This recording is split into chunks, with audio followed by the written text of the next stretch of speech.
இன்றைய நாள் ரொம்ப ரொம்ப சிறப்பான ஒரு நாள். ஆடி மாதத்தின் 3ஆம் வெள்ளிக்கிழமை மற்றும் ஜூலை மாதத்தின் கடைசி நாள். கண் திருஷ்டி தோஷங்கள் நீங்குவதற்கும் எதிர்மறை ஆற்றல் நீங்குவதற்கும் உங்கள் வீட்டில் தெய்வீக ஆற்றல் நிறைந்திருப்பதற்கும் இரவு தூங்கும் முன் மிக மிக எளிமையான இந்த ஒரு பரிகாரத்தை செய்யுங்க. நிறைய பேர் கண்டிப்பா இந்த பழமொழி சொல்லி கேள்விப்பட்டிருப்பீங்க. கல்லடிப்பட்டாலும் கண்ணடி படக்கூடாது அப்படின்னு. ஒரு சிலர் செல்வந்தரா வாழ்ந்துட்டு இருப்பாங்க. கண்திஷ்டி கோளாறால வறுமை நிலைக்கு தள்ளப்படுற சூழ்நிலாம் நிறைய பேருக்கு நம்மளே பார்த்துருப்போம். அது மாதிரி ஜாதகம் பார்க்குறவங்க நிறைய பேர், நிறைய வாட்ஸ்அப் பண்ணுறவங்கலாம் பார்த்தீங்கன்னா அவங்க வாழ்க்கையில் இருக்கக்கூடிய துன்பங்களுக்கு பெரிய பிரச்சனையாக இருக்கக்கூடியது இந்த கண்திஷ்டி கோளாறும் எதிரி தொல்லையும் செய்வினை பாதிப்புகள். யாராவது நல்லா இருந்தா அவன் மட்டும் எப்படி இப்படி நல்லா இருக்கிறான், அவன் வாழ்க்கை மட்டும் சிறப்பாக இருக்கும், அவன் வாழ்க்கை நல்லா இருக்கக்கூடாதுன்னு சொல்லி ஒவ்வொருத்தருக்கு தீய செய்வினை பாதிப்புகள் செய்கிறது. அதனால் அவங்க குடும்பம் பாதிக்கப்பட்டு குடும்பம் பிரிகிறது, குடும்பத்தில் நிம்மதி இல்லாமல் இருக்கிறது. இதெல்லாம் சரியாகணும் அப்படின்னா ஆடி வெள்ளிக்கிழமை, ஆடி அமாவாசையினால், ஆடி ஞாயிற்றுக்கிழமையில் இந்த ஒரு எளிமையான பரிகாரத்தை நம்பிக்கையோடு செஞ்சு பாருங்க.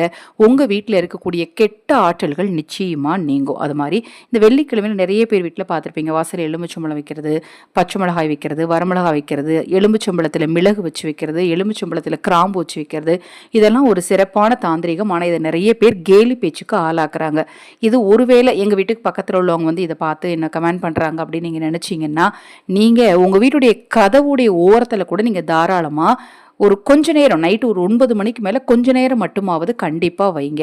ஏன்னா அது வீட்டில் இருக்கக்கூடிய கெட்ட ஆற்றல்கள் நீக்கக்கூடிய பல அற்புதமான பரிகாரங்கள் கண்டிப்பாக உங்களுக்கே தெரிஞ்சிருக்கும். அதில் ஏதாவது ஒரு விஷயத்தை யாராவது சொல்லும்போது எனக்கு அது கஷ்டமாக இருக்குங்க, பக்கத்து வீட்டுக்காரங்க என்ன அதை பேசி அது கேலி பண்ணுறாங்க, அதனால் நான் இதை எனக்கு அதை செய்யும் போதே ஐயோ அவங்க ஏதாவது பேசிடுவாங்களோன்னு எனக்கு பயமாக இருக்குது. இது மாதிரிலாம் மன சூழ்நிலையில் இருந்தீங்கன்னா இரவு 9 மணிக்கு மேலே கூட இதை மாதிரி பரிகாரத்தெல்லாம் தாராளமாக செய்யலாங்க. இப்போ நான் சொல்லக்கூடிய பரிகாரத்தையும் இரவு 9-10 மணிக்கு மேலே நீங்கள் தாராளமாக செய்யலாம். வீட்டில் இருக்கக்கூடிய பொருளை வச்சு செய்யக்கூடிய ஒரு எளிமையான பரிகாரம் தான். நம்ம சேனலில் நான் போடக்கூடிய பதிவுகளில் உங்களுக்கு சந்தேகம் இருந்தாலும் இந்த அற்புதமான நாளில் அக்ஷய பாத்திரம் உணவளிக்கும் திட்டத்தின் மூலம் நம்மை நம்பி நாம் கொடுக்கக்கூடிய உணவிற்காக காத்திருக்கக்கூடிய நம் உறவுகளுக்கு உணவளிக்க விரும்பினாலும், உங்கள் தனிப்பட்ட பிரச்சனைகளுக்கு பிரத்யேகமாக பரிகாரங்கள் செய்து கொள்ள விரும்பினாலும் 9346920042 இந்த வாட்ஸ்அப் எண்ணிற்கு தொடர்பு கொள்ளுங்கள். அதை பற்றிய தெளிவான விளக்கம் உங்களுக்கு கொடுக்குறேன். இந்த ஒரு அற்புதமான நாலு வீட்டில் நேராக அஞ்சரைப்பட்டிக்கு போனீங்கன்னா கண்டிப்பாக கடுகு வச்சிருப்பீங்க. இந்த கடுகு என்பது பொல்லாத கண் திருஷ்டியும் கண்டிப்பாக போக்கும் அப்படின்னு சொல்லப்படுது. இந்த கடுகை சிறிதளவு எடுத்துக்கோங்க.